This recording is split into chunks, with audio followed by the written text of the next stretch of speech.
PCC chief Jitu Patwari ने एक बार फिर बीजेपी सरकार पर निशाना साधा है। उन्होंने कहा कि उपराष्ट्रपति जी ने केंद्रीय कृषि मंत्री और मोदी सरकार को आईना दिखा दिया है। यदि शिवराज सिंह चौहान में थोड़ी भी नैतिकता शेष है तो उन्हें तुरंत इस्तीफा दे देना चाहिए। आपको बता दें कि जीतू पटवारी ने आरोप लगाया है कि राज्य के उद्योगों की हालत खराब है। उन्होंने कहा कि मोहन जी यानी कि शिवराज सिंह चौहान नए निवेश के लिए विदेशों में घूम रहे हैं, जबकि पुराने निवेशक अपने उद्योगों पर ताला लगा रहे हैं। मुख्यमंत्री को सच का सामना करना चाहिए और निवेश के नाम पर की जा रही नौटंकी को बंद करना चाहिए।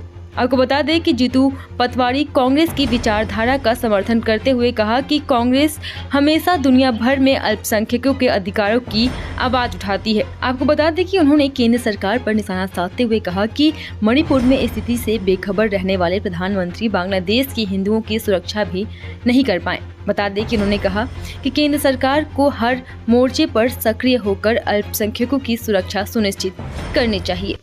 मध्य प्रदेश में बांग्लादेश की घटना को लेकर लोग सड़कों पे थे। ये मैसेज क्या था? ये मैसेज कांग्रेस की उस विचारधारा का समर्थन था कि दुनिया में कहीं भी माइनॉरिटी हो उसकी रक्षा सरकारों को करनी चाहिए। हमारे एक सांसद ने जो सहारनपुर के हैं इमरान मसूद, उन्होंने एक नोटिस दिया है संसद में और ये कहा है कि बांग्लादेश के अल्पसंख्यक भाई हिंदू अल्पसंख्यक या अन्य अल्पसंख्यकों की रक्षा हो, इसके लिए सरकार दबाव बनाए, भारत सरकार दबाव बनाए। वो जो भी राजनीतिक रूप से कूटनीति होती है, जो डिप्लोमेसी होती है, उस पर बात करे। वो व्यापार व्यवसाय की दृष्टि से सरकार पे दबाव बनाए, हमारी ट्रेनें जाती है उस पर रोक लगाए।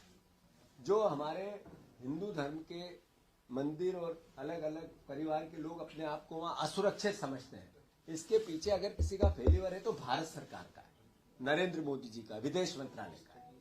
तो ये जो आंदोलन हुआ है, मैं समझता हूं ये संवाद के अधिकार की सुरक्षा देते हैं और ये मैसेज दे रहे हैं नरेंद्र मोदी जी को कि आपने अपने आसपास के जितने भी देश थे वहां जिस तरीके की कूटनीति का भाव आपको बनना था उसमें फेल हुई है सरकार।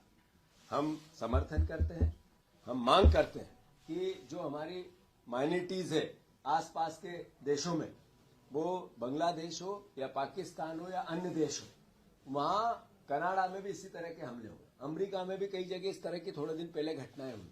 अल्टीमेटली नरेंद्र मोदी इस पे मौन क्यों रहते हैं? जब भारत सरकार एक जिस देश को हमने बनाया, हमारे देश के रहमो करम पे बांग्लादेश बना, जिसका की स्थापना हुई, वह हमारे लोगों की रक्षा नहीं होती है, तो इसका मतलब आज की सरकार का फेलियर है।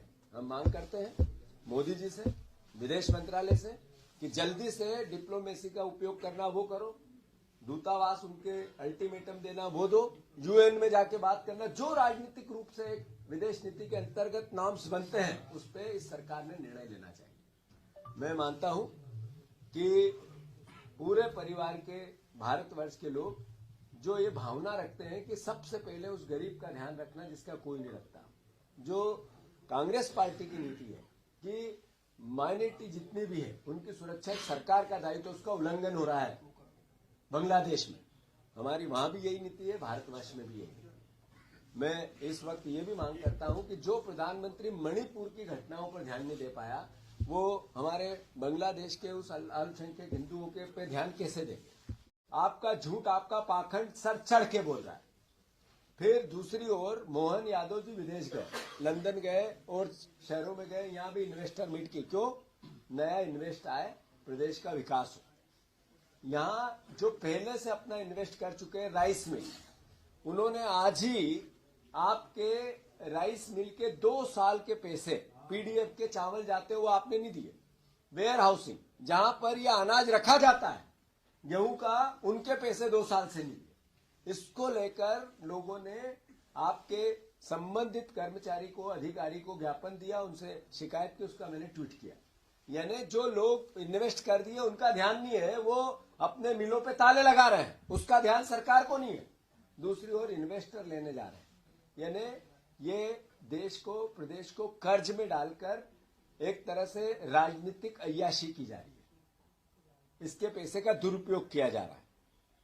ये आप ये देखो कि विदेश में जाके तेज गाड़ी में बैठना और उसका आनंद लेना और उसके वाक्य सुनाना, उस मत से ही, उस मानसिकता से मुख्यमंत्री बाहर नहीं आ पा रहे।